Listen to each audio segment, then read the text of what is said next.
Julie, when it comes to Olympic qualifying for the U.S. women's national team, there is absolutely zero margin for error. Why do I say that? Let's take a look at the upcoming qualifying schedule. And what you'll see here is really February 7th.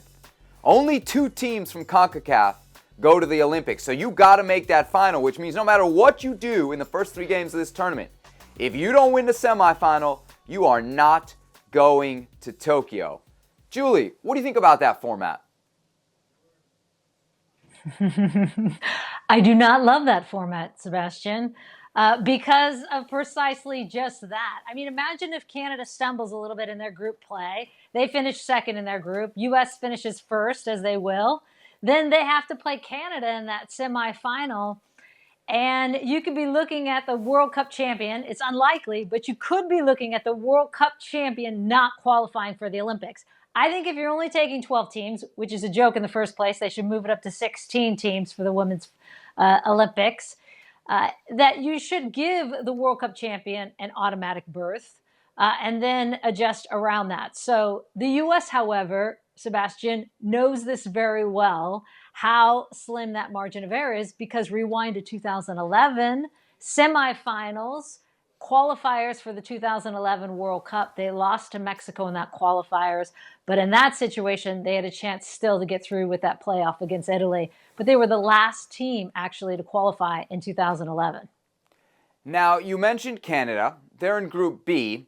Let's take a look at Group B because that is where the semifinal opponent for the U.S. women would come. Canada, the clear favorite, but what I see here, I also see Mexico and Jamaica, who are 2 teams that on their day can get a result, and 2 teams that frankly have goalies who we have seen at times very much challenge elite competition. What I'm saying is 2 goalies who could pitch a shutout in a one-off game. Julie, is there any chance, I'm talking any chance above 0%, that the U.S. women don't go to Tokyo? No, they're going to go. They're going to be fine. Having said all of that, they're going to be fine. Because the U.S. is the best team by far in this region, even against Canada, even against Mexico, even against Jamaica with a very good goalkeeper. So it would shock me if even if they had to play a Canada in that semifinal, they didn't go through.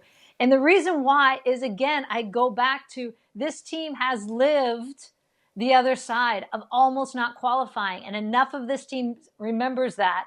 And so there's no way, it's always been the strength of our U.S. team, is we don't go in taking anything for granted.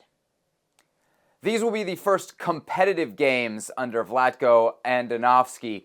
I wonder what the expectations are for him. If this team qualifies for Tokyo, but doesn't win this tournament, would you deem this tournament, for all the high standards that we hear about the U.S. women's national team, a success? Can it be a success if you're second?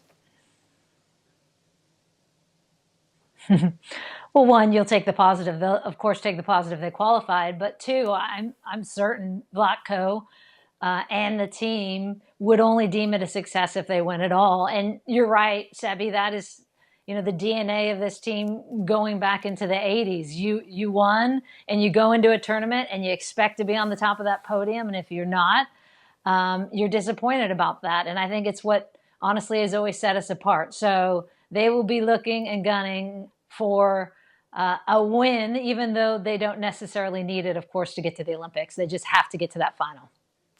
Okay, it's prediction time. U.S. and Canada have dominated CONCACAF Olympic qualifying. Julie, who do you think is grabbing the 2 spots for Tokyo in this tournament? There you go. USA and Canada taking the 2 spots. There it is. Way to go out on a limb, Julie. I really appreciate that. I appreciate that. We'll see how it all goes down. It starts January 28th in Houston, U.S. against Haiti. Well, thank you very much for watching ESPN on YouTube. For more sports highlights and analysis, be sure to download the ESPN app. And for live streaming, premium content, and let's not forget as well, ESPN FC 7 days a week. Subscribe to ESPN+.